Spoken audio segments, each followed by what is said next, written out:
Alright, what's going on, guys? Welcome back to another video. Today is actually super exciting because I got my new exhaust in today. You can see it on the ground right there. It is an ISR GT single exit exhaust and it is going to look awesome. Now, if you guys are wondering why I'm switching to this exhaust from the race exhaust that I had on the car previously, the race exhaust, when you put an O2 housing on the car, is insanely loud, and it's so loud that it's just too loud for my taste, and it gets a little raspy around like 2500 3000 rpm. And when you're going wide open throttle, the car, like, honest to god, sounds like it's gargling marbles, and I'm just not about that. So I'm going single exit, and it has a muffler, so this should tone up the car a bit, and I'm honestly really excited to just have that giant cannon tip out of the back. But yeah, I am super excited. I already put the mid-pipe section on a hanger under the car, so that's already under there. I just have to bolt everything to the downpipe and then bolt the axle back portion on, and then it's good to go.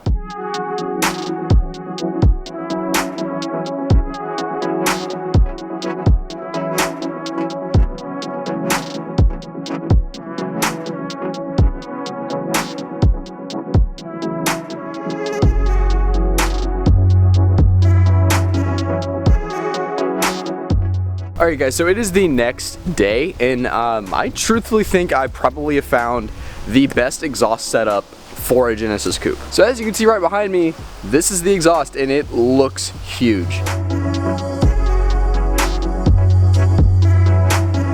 But yeah guys, the sound of this exhaust is pretty much perfect. It doesn't really get raspy at all. It sounds super smooth all the way through the RPM. It's like the perfect blend because the car's not too quiet, but it's not extremely raspy or really loud. So yeah guys, I think this is it. I think this is the best exhaust setup you can get. And for those of you who don't know, my exhaust setup is now an ISR O2 housing, J2 Engineering downpipe, and a ISR GT single exit exhaust. But I'll go ahead and stop talking and let you guys hear what this thing sounds like.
So yeah, that's my new exhaust setup, and I think it sounds perfect. The best way I can describe it is it's still loud, but it's very toned. So you don't get a lot of that terrible raspiness that you get when you go like really loud. Like this was the exact sound I was going for, because I didn't want to go too quiet where you couldn't really hear it that well, but I also didn't want to go so loud that it was just raspy all the way through the RPM. And I think this exhaust nailed that. So yeah, I think I'm pretty set on my exhaust setup. I don't think I'm going to be changing it at all anymore, except I do want to get a nicer downpipe because the J2 downpipe doesn't really fit perfectly and it kind of sucks. So I'll probably get a new downpipe just for quality reasons, but the sound is going to stay the same. And I'm not gonna lie, part of me is going to miss the quad tips, but I mean like, But dude, just, oh my god, look at that. But yeah, I think this single exit looks pretty damn awesome. But let me know what you guys think of this exhaust in the comments below, and I'll see you guys in the next one later.